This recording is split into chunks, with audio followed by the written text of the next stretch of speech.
legend Charlie Kirk has passed away.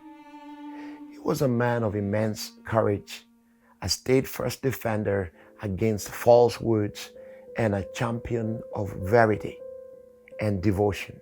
The world has lost an extraordinary individual whose profound patriotism and an unwavering commitment to liberty of expression have forged an enduring legacy.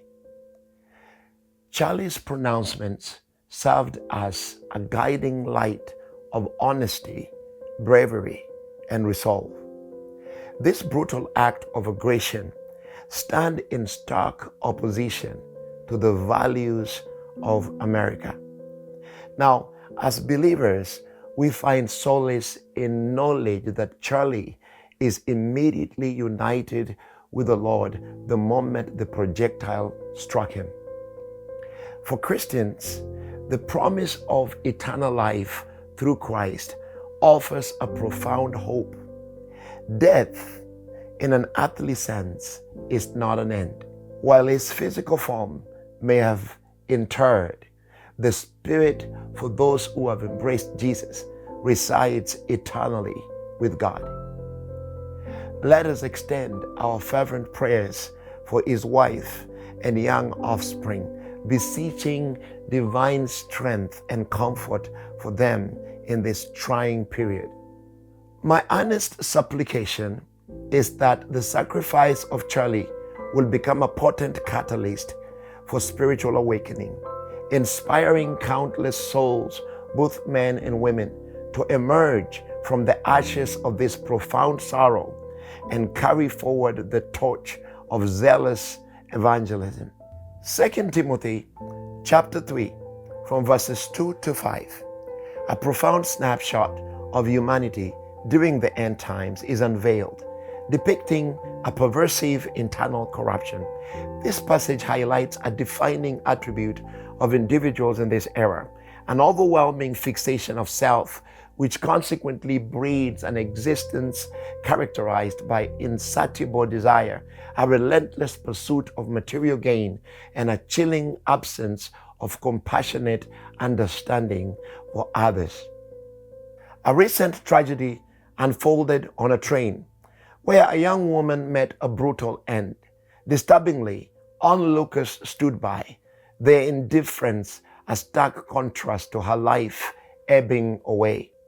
Some were more preoccupied with avoiding the blood stains on the floor than offering help to the dying woman.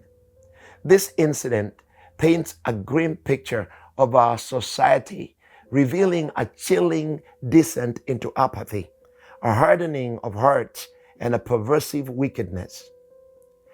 Adding a layer of profound horror to this event, the assailant was conversing with a demonic entity before the fatal assault. A close examination of that video, when you pause it and you zoom, it reveals that the man was engaging in a communication with an unseen force before perpetrating the stabbing. The scripture forewarns us of our struggles that they extend beyond the physical realm, engaging in conflict not with the mere mortals, but with the unseen principalities and powers. This harrowing event suggests we are indeed confronting infernal forces. In a recent vision, I found myself engaging in a profound spiritual deliverance within a dream. A woman came to the prayer line, and as I extended my hand and I laid it on her head, a demonic entity identifying itself as judgment on assignments violently erupted from her. On interrogating this demon, I learned that its directive was to annihilate God-given purposes. It was unleashed to inflict condemnation upon God's plans and vocational callings. The demon said that this season was the season to judge those who have abused God's grace and mercy, and also those who are faithful in service. The demon was trying to assassinate those who are chosen and terminate their destiny. Recognize that this phenomenon is presently unfolding in our world. If you've been selected by God for a mission, expect to be targeted and persecuted. The adversary's aim is to instill dread, for his allotted time is dwindling. He is endeavoring to paralyze those with divine mandates through overwhelming fear. You must also grasp the necessity of protection. Consider Luke chapter 22, verses 36, where Jesus himself instructed his followers to procure arms, weapons for their self-defense should they face aggression while propagating the gospel. Heed this urgent counsel. A malicious agenda seeks to derail your mission. Your adversaries are not open to discourse. These people are not looking for honest debate or reasoned debate. Instead, they're driven by demonic forces. Their sole aim is the destruction of your physical being to prevent the completion of your sacred undertaking. Such individuals cannot be combated through earthly means. You require the formidable support of intercessors, a company of prayer warriors accompanying you in every facet of your ministry. They are those whose opposition can only be neutralized through fervent prayer.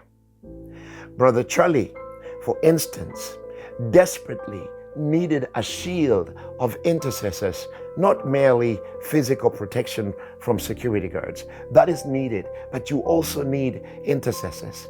You too will require both prayerful allies and bodily safeguarding.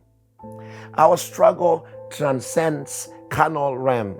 We face not mere mortals, but human vessels possessed by demonic entities.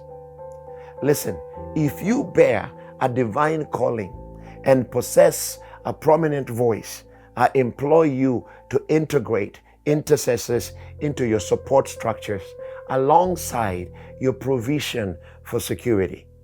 We are confronting insidious demons who manipulate unsuspecting human instruments to their advantage. However, a positive indication emerges in the midst of all this pain that we are feeling right now for Charlie. The devil's extreme agitation suggests that individuals like Charlie are indeed affecting change and divine influence is prevailing in the discourse. We have been bestowed not with a disposition of timidity, but with a spirit of fortitude and clarity of thought.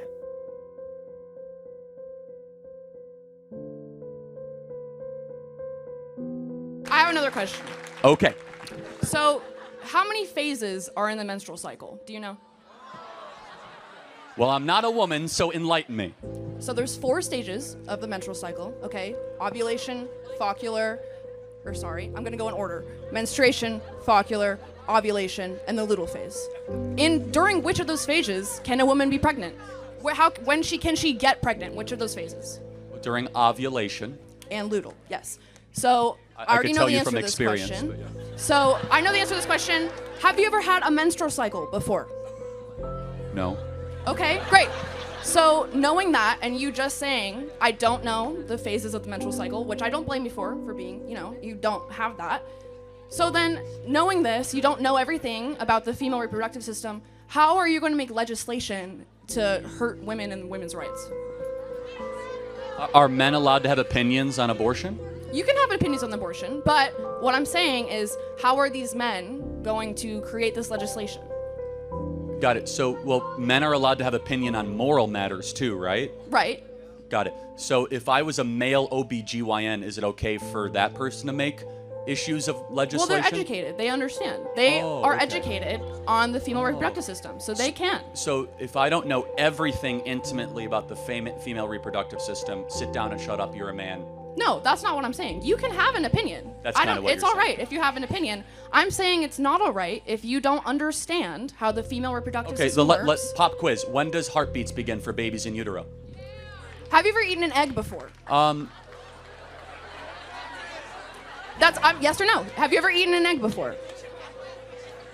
Scrambled, yeah. Okay, so would that be you scrambled a full chicken? Well, hold on. You understand that it takes an egg to be fertilized? Right. Uh-huh. Yeah. But Your Yeah. point, So- the whole point so- you're making Well, is hold that on. So, a but no. baby. Since we're doing pop quiz on like human development, so when exactly do heart waves begin in utero? You know that, but you don't know the four. Hold on. No. cycles. So tell me when. Tell me when heartbeat. don't know. Okay, you don't know. No. So wait, hold on. So you're trying to say I know more about the woman reproductive system than you do? I am a woman, so yes. Yes. Okay. Well, but the point being is we could both go back and forth of like independent trivial facts when it comes to the woman's reproductive system. But here's something we all know because God wrote this on the human heart of every individual, as it says in the book of Romans. We know deep down it's wrong to murder a baby. You're not murdering a baby. It's not a baby. Okay. Well, let's play this out. What is it then? It is an embryo, which is not a baby. Well. Okay. So it's a fertilized embryo. Correct. Which Right. is not a baby. So at what point does it become a baby? When it is born. Oh. I don't agree with abortions up to full-term abortions. Well, hold on, but you said it becomes a baby when it's born. Yes. Then why would you have abortion limits before it's born? I thought it's just an embryo. So embryo rights? No, the embryo rights aren't a But thing. then because it's not where a would you person. draw a line for abortion then, and why, and under what moral standard? There are medical reasons not No, to have no, an no, abortion no, for that's not the full-term. question. That's not Yes, the it is. question. You just asked me why would I not have an abortion full term for medical reasons.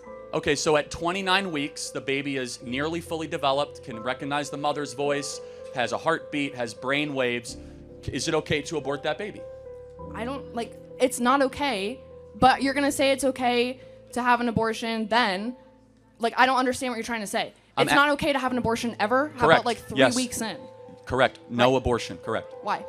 Well, because your life started at conception. It did not, though. It Well- did not. Well, hold on. So let's play this out. So who are you as an individual? From your skin color to your eye color to your likes, your dislikes, from your temperament to your everything. I am not an embryo. I'm a person. Hold on a second. But it started with something called deoxyribonucleic acid. And your own individual DNA started at the point of egg and sperm meeting. That's where your journey started. And so from that point in particular, life begins. Not at birth, not at first words, not at first steps, but when your DNA, which is who you actually are. You are your DNA. Every one of your DNA cells is coded XX or XY. It's coded with all of your unique characteristics and attributes that we believe God individually curated for the rest of your life. That doesn't happen at 8 weeks or 10 weeks. It happens at conception. What happens if you need a medical abortion? If the mother Okay. will die if she does not get an abortion? What's your stance on the that? The only place where medical abortion is necessary is before 20 weeks, which is incredibly What if she rare. will die? What if the mother Hold will on a second. die? So let's take, for example, like this is a very important question. Let's say it's 27 weeks, okay? And the mother will die. Why shouldn't, you could agree, why don't we just have the baby delivered by cesarean section? You know what a cesarean section is, right? Yes. What is a cesarean A section? C-section? Yeah, why wouldn't we just put the baby out by C-section instead of terminating it? Because if the mother will die, No, it's not but safe to do that. You remove the baby. I understand. Threat removed. I know what a C-section But is. it's actually safer than an abortion. So every time they say this is for you guys, they say, oh, you need to have abortion for medical reasons. Respond, then have a C-section.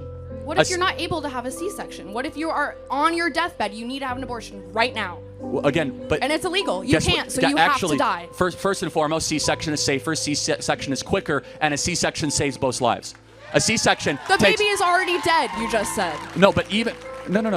Hold on a second. You're saying if the baby's already dead, then it doesn't have an abortion, right? Then you're talking about a removal of a carcass, which is a completely different medical operation. So you're saying that's okay if you're Well, having... If you're if you're removing a carcass of a baby, that is not an abortion, by definition. It's the same process. No, it's completely different. During an abortion, they actually inject the spinal fluid with cyanide poisoning as the baby squirms and tries to find its mother, and it is gasping for air of life. Have you ever watched an abortion? It is Have one you? of the... Yeah, actually I have. And I encourage every human being to watch one to know what you are fighting against. Because when you see abortion, you will have your life will be changed. That we allow the massacre of 1.5 million babies a year under the guise of woman reproductive health. We are allowing babies every single year to just say, we're going to discard them. Why? Oh, they're smaller. They're not humans. You're using dehumanizing language saying, oh, it's an embryo. No, that's a baby made in the image of God, deserving of protection. What do you do with those children once they're born into a bad household? So now we've transitioned to what do you do with the kids? Right. Glad we're past the other part of the argument, okay? What do you do with them? There's twice as many people on the adoption waiting list than there are abortions every single year. And they're still on the list. So you want to send a child into an orphanage? Well, is that what you want for a child? Is that a good life for a child? No, I'm not advocating that. In fact, I'm advocating to make it easier to be able to adopt, number one. Number two, there's no such thing as an unwanted child. Number three, it is never right to justify the mass elimination or termination of people under the guise of saying they're unwanted. That's how we get Auschwitz. That's how we get the greatest horrors of the 20th century. Those people are unwanted. So you're comparing abortion to the Holocaust? Absolutely, I am. In fact, it's worse. It's worse. It's really not. I don't think it is. It's 45 million babies. It's nearly 8 times worse than the Holocaust. What's the moral difference between a small baby in the womb and a grown Jew who was killed at Auschwitz? What's the moral difference? One is older. Is a person? What species is the baby in the womb? It's a human, but therefore they should have human rights. No. They should have human rights. I do not agree. Oh, so small humans no human rights, grown humans human rights. It's not a small human, it's an embryo. You just said it was a human species. It's not a living human child. Wait, it's not a what? It's not a child. But it's not a living child. It has a heartbeat. It has brain waves. That does not make it a child. But tell me when it becomes a child then. I already told you, when it is born. Again, so under every other objective definition, you see guys how quickly the pro-abortion arguments fall apart with just the slightest questioning? But our position is one rooted not in feelings, not in personal autonomy, but one in biological consistency and reality. That your life had an agreed upon starting point, that starting point should be protected and preserved. And the excuses given for abortion is dehumanization. Oh, it's just an embryo. Guys, that's just using different language to justify the massacre of something smaller than you. That's all that it is. So here are the big objections. Size. It's smaller than me, then I should be able to get rid of it. I'm 6'5". Should I be able to murder people smaller than me? Of course not. You don't believe that. Level of development. Oh, it's not as progressed as, this is your argument. It's not as progressed as we are, therefore we have rights over it. So my 10-month-old baby, why should I not be able to eliminate my 10-month-old baby? I have another question for you. On the line of this, you will never be able to have an abortion, right? You will never be able to have an abortion. You will not, okay? It's a fact. Everyone knows that, okay? I'm not debating that at all. Make it quick. You can tell the audiences. Yeah, but go. Yeah. If I were to be pregnant right now and forced to have a baby, that would ruin my life. This is an important question. Hold on. Time out. So rape and incest are less than 0.5% of all abortions. I'm not talking about that. I'm talking if I just happen to be pregnant. Oh, hold on. You don't happen to get pregnant. It's not like getting COVID. I know how it works. I know how it works. You don't get the flu. I know. How about this? You take responsibility for your orgasms and stop eliminating people smaller than you. So you're saying I should carry a baby and ruin my collegiate life? How about this? Instead of saying ruin, first of all, babies are a blessing. Stop talking at them as if they're some sort of annoyance. I will have to drop out of college. Number two, if you play certain games, you win certain prizes. If you're going to go have sex... So you're saying I should drop out of college to support my child instead of supporting my life? I'm saying if you're going to engage in coitus, in the practice of having children, you might end up with a baby. So know that. And guess what? You don't need to have sex before you get married. It's not like showering. It's not like eating. Are you married? Yes, with 2 beautiful children. Wow, good for you. I could tell you're not married. Yeah. Thank you for your time.